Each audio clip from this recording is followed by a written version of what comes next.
chance to win this event.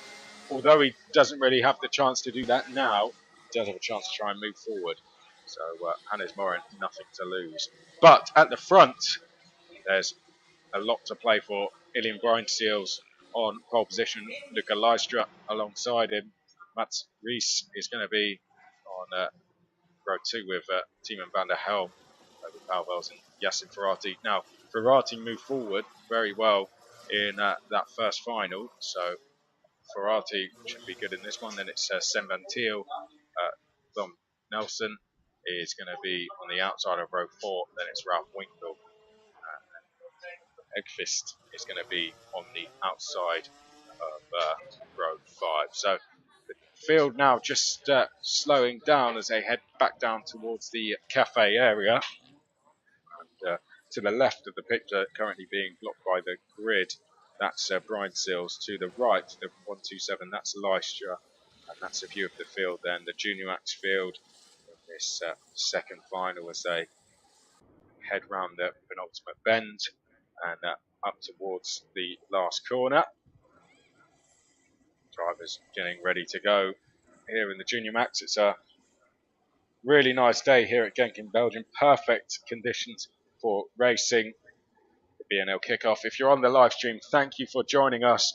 And if you've just tuned in, you've tuned in at a very good time because Junior Max Final 2 is about to get underway. To the left of your picture will be Ilian Grindseals, and to the right is Luca Lystra. They're just heading up towards the start-finish line. We are on the start-finish line. We wait for the officials to tell them they can get going. The lights go out and we are away. So the race underway and Luca Lystra gets the jump at the start. Lystra into the lead and trying to go around the outside there was Timon van der Helm. And I think he may have even gone through to the lead. He has, though. Van der Helm now takes the lead. Second place is Lystra. And oh no, 2 drivers off in the top 10. Not too sure who they were. Third place is Grindseals. Fourth is, I think Mads Rees is in 4th place. And Grindseals now, considering he started pole, he's now having to defend for that 3rd place. It's Kobe Powles who's behind him in 4th place. And up towards the left-hand hairpin. Grindseals under all sorts of pressure. Now trying to just spot who that is. Might be Van Thiel, I think, in 6th place, or in 5th place, sorry. They head up towards the last corner. Can confirm for you the positions as they come up towards the line, but a change for lead there. That was Timon van der Helm taking the lead as they went up towards the last corner. Oh, my apologies. I think it was Luca Lystra, in fact, wasn't it? So Lystra now through into the lead. Van der Helm is actually dropped down to 3rd place at turn 1 with Ilian Grindseals going through. 4th place is Powles. So Van der Helm unable to hold on to lead when he went for it. Luca Lystra driving very well in the early stages here. He's got Grindseals where he wants him, just behind him. Then the 101 there, Van der Helm, currently 3rd place. 4th place, the 105, Grindseals. He's in 4th at the moment, up towards the left-hand hairpin. Now back down towards the cafe area. 5th place is Tom Nielsen. Then it is Nick Cuppins. So Cuppins has moved forward from 12th place all the way through to 7th in these early stages. Ferrati up there as well. Oh, and a change for 3rd place then. That was a change for 3rd there. That was Van der Helm losing 3rd place to Powles. So Powles has now gone through to 3rd. And Ferrati up the inside at turn number 1. So Ferrati's going to gain a place. Ferrati through to 5th place there. And following him through, I think, was Nick Cuppins.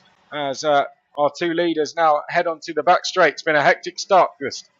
Yeah, having been updating our Facebook for the moment.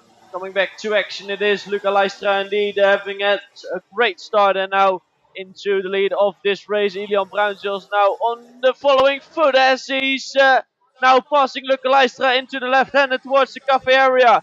Passing the rookie driver, if you will, the 127 machine now back into position number 2. It is Kobe Powles at the moment in position number 3 with Timon van der Helm following closely behind.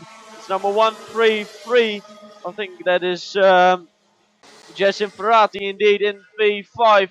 Then guys coming in braking late into turn number P1. It is already Nick Cuppens up to P6. So Cuppens having had a really strong opening phase of this second final. It is Bruinzeels now pulling a bit of a gap towards Luca Leistra. Yep, and that was Van der Helm defending now from Ferrati and Cuppens. Ferrati, is he going to have a go up the inside into the left-hand hairpin? No, stays behind for the minute, but might line up Van der Helm up for the last corner. How about into the cafe area? Yes, so Ferrati through then. Got a little bit delayed in the process, but he made the place. That's the most important thing. Through to fourth place, and Cuppens unable to follow him through, and there was a change behind. There was a change indeed. It was Tom Nelissen getting past Mike van Vught. Now Mike having had a better run on the start and finish straight, and Tom now losing another place to Justin Palmer. So Justin having a great run so far into coming from the back of the grid, now back up into what will be P8 for the young Dutchman. Diamond van Help once again going defensive to the likes of Nick Cuppens, who's now behind him. Nick having had a great opening phase of this second final. Yep, going very well. Unfortunately, we've lost Will Gott, but Eggvist on the first lap. Didn't complete the first lap, unfortunately. But as they come across the line, Luca Leistra is going to go for the lead. And Luca Leistra very comfortably going into the lead down the start finish straight there. There was more changes behind. I think Cuppens lost a place to Mike van Vught. He did indeed, yeah. Yeah, so Van Vught has gone through. And did Justin Pullman get through as well? Nobody. No, he didn't. For a second he was. Oh, well, no, collision there coming out of the. I think that was Ralph Winkel and was that Mikael Lang getting involved as well? I think Mikael Lang and Ralph Winkel they're involved in a collision with each other. Having now both of the guys return to racing pace, so that's good for them. But indeed, they were. A move. Sorry. There. Yeah. Sorry to cut you off there, Gus, but there was a move at the last corner, and I think it was the 107. It was Nick Cuppens going past Van der Helm there. Wasn't that Mike van Vught? I think that was Mike van Vught getting past Diamond van Helm. It was. So Mike van Vught is past Van der Helm and into fifth place. So Mike van Vught on the move. All the bar Mike van Vught, of course, he did pass, but everyone else in the top 8 doing personal best laps on that one. And Hannes Morin, as you just pointed out, quickest, but unfortunately he must have been delayed at the start because Hannes Morin is all the way down in 18th place. He's just going down the back straight now, and the next driver ahead of Hannes is, is Arthur Roche, and Arthur is about 2.3 seconds up the road. More changes is that into the last corner. Well, that was defensive tactics there by Diamond van Helm with the likes of Nick Cuppens. Cuppens not really being very pleased with the actions of his colleague, but we have to take it for the moment. It is Mike van Vught having put some little bit of a gap between himself and Diamond van Helm. Now it is Nick Cuppens alongside Diamond van Helm, and Cuppens now having passed the Dutchman with a number 101. So that's Nick Cuppens now up to P6. Coming back to the leaders in short, it is Luca Leistra still in the lead from Ilian Bruinzeels.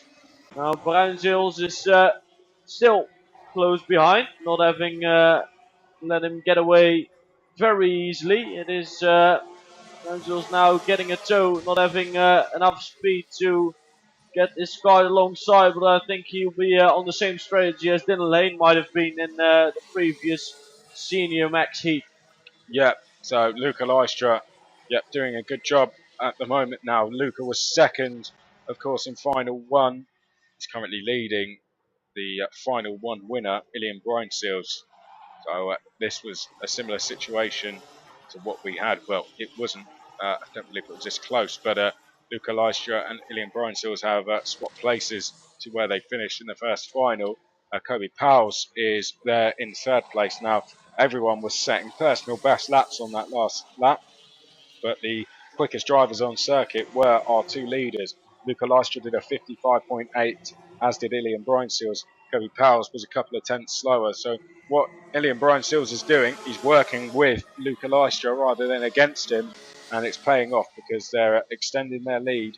It's now, it's now a second, as Kobe Powell manages to find a couple of tenths, and Hannes Morin's going even quicker. Hannes has just done a 55.6, which he'll find disappointing, I think, in a weird way, because going quicker than the leaders, he'll only imagine he could have won this event. Yes, indeed. Back to our top two leaders at the moment. It is still Lystra in charge from Ilian Bruinzels. It looks like his body language, he doesn't have that much of a problem getting behind Lystra there. Lystra having, by the looks of it, having to work really hard to stay in front of Bruinzels. And Bruinzels at the moment, just by the looks of it, cruising behind him, having a look over his shoulder there to see where Kobe Powell is. Kobe is now 1 second down the road, so a comfortable lead for these first two leaders in the race at the moment. Yeah, I think you make a very good point about Breinseels. So that's exactly what I was thinking. I think he just wants to wait to the last lap here. Personally, I think he's looking behind and he think if it's a two-way fight, then that's fine. If it's three-way, then there's a chance I could actually lose the event because Lystra needs to beat Ilian Breinseels. There's no two ways about that. But if Breinseels finishes third and Lystra finishes first, Lystra wins. So Ilian Breinseels just wants to make this a two-way fight. And that's, I think, why he keeps checking over his shoulder, just to make sure that they are actually pulling away. The gap did go up last time. It's now up to 1.1 seconds as they cross the line. Let's see if it changes this time. It's come down ever so slightly. Kobe Powell's set his new personal best lap. Yassin Ferrati also going quicker. But we had Yassin Ferrati there doing a 55.8. Mike Van Voot did a 55.5 and Nick Cuppins did a 55.4, matching the quickest driver on track, Hannes Morin. So these guys really coming to the back of Yassin Ferrati. Indeed, Michael Vert, as we have a look out of the window, is putting ever so slightly more pressure on the DHR entry here as they come into the cafe area. Mike still has got a little over 2 laps to go to get an action in on Ferrati, but we'll keep a close watch on that fight as we go back to the leaders. It is Bruinzels. Bruinzels now with the move into turn number 1. Beautiful move there. It is Lystra wanting to still have a piece of the action and driving outside, but that's actually cost him 2 or 3 kart lengths, Chris. That's a move worthy of a race win. Ilian Breinseels, fantastic driving there, catching Luca Lystra by surprise, and Lystra had nowhere to go but the curb on the exit there, and it's, as you rightly said, slowed him down. But Lystra not willing to go down without a fight here. He's already fought his way back close to Ilian Breinseels, so this is it now, game on. And Kobe Powell's will be smiling. He'll know that he might just have a chance in getting involved in the battle for the lead here. If Ilian Breinseels has to start defending, then Kobe Powell's could be there. They head out the last corner, up towards the line. Last lap forward is out. Ilian Breinseels looks over his shoulder, and catching is Luca Lystra. Is Luca Lystra going to go up the inside at turn 1? He doesn't. But what's going on there for 4th place? Yeah, it is indeed. While you were watching the Battle for P1, I was watching Mike van Vught and Jason Rosati, and it is Mike van Vught now into P4. Brilliant driving by the young Dutchman. The 117 kart now into P number 4. So great driving by him. Yep, Ilian Breinseels under all sorts of pressure though. Luca Lystra is hassling him for this lead. Luca Lystra takes a wide line. I'll leave you to keep an eye on that battle for 4th. I'll keep an eye on the 2 leaders. Breinseels even defending into the cafe area when he didn't really need to. And he's just invited so much pressure from Luca Lystra as they head up towards the last corner. Is Luca Lystra going to try? Luca Lystra goes to the outside. It's going to be a drag race to the line. Luca Lystra gets the good run. Luca Lystra takes the win at the flag by 0.026 seconds. And Luca Lystra, what a fantastic drive from him out the last corner. Got the run down the start-finish straight. Luca Lystra takes victory in final two.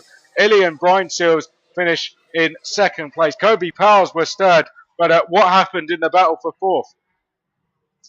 I think that was it was still Mike van Vught there held his nerve and held that number 4 spot. It was Jason Ferrati coming home in P5 and Nick Cuppins finishing in P6. So Cuppins not been able to put any more pressure onto Jason Ferrati, and that means that Nick Cuppins will finish in P6. Great comeback by the youngster. That will be Justin Pullman on P7, and then P8 Timon van der Helm not having had the things going his way really in this final number 2. We have Tom Nelissen then in P9 with 7 van Zyl completing the top 10. Julie Fris was there in P11 with Lucas Schoenmakers in P12, Mikkel Lange in P13, Houders Morin then finishing in P14, having set the quickest lap time of the race in 55.366. Mikkel de Gezen in P15 with Emily de Heus finishing P16. We've got Ralf Winkel in P17 with Mats Ries in P18, and P19 is there for Thomas Birstins. That's all the finishes. Then we have quite a bit of non-finishes here. Arthur Roche, Daniel Trager, Mika Nellis, Larkim Ali and Wilgot Ekvist not been able to finish this final number 2 for juniors. So that is the results as they stand now. Getting into the